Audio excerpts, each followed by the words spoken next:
Nagpaalala naman ng Malacanang na hindi maaapektuhan ang kasunduan sa pagitan ng gobyerno at Moro Islamic Liberation Front kaugnay sa nakatakdang pagsampa ng kaso laban sa ilang miyembro ng MILF na sangkot sa Mama Sapano encounter.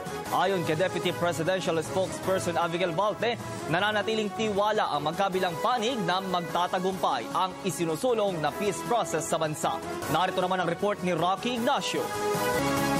Kumpiyansa pa rin ang Malacanang na hindi maaapektuhan ang kasunduan sa pagitan ng gobyerno at MILF matapos ipag-utos ni Pangulo Aquino na sampahan ng kaso ang 70 individual na manoy sangkot sa madugong engkwentro sa isinagawang operasyon ng PNP Special Action Force sa International Terrorist na si Zulkifli Binhir o Marwan sa mga Masapano, Maguindanao.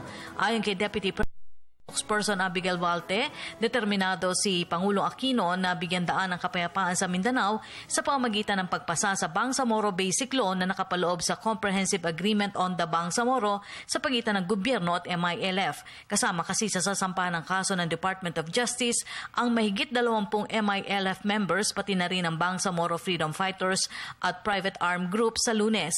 Yung sa amin po, we will continue to push for the BBL. The President has always said as much because we feel that this is one of the best chances to give our brothers and sisters in Mindanao a sustainable peace that we all want for them and for us as well.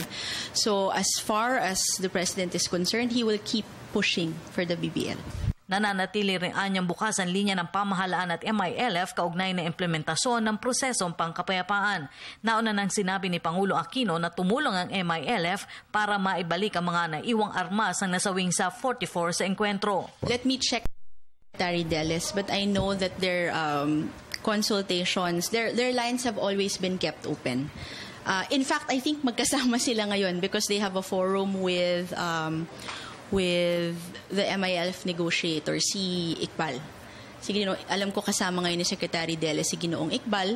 So hindi ko na po, I would not foreclose on the possibility that they have perhaps discussed this particular development.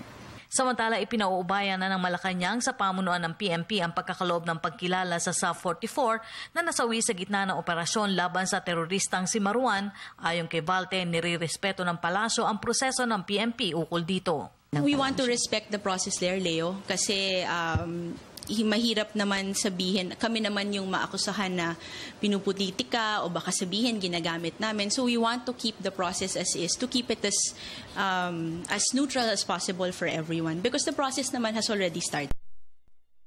Ng Bayan, Rocky Ignacio.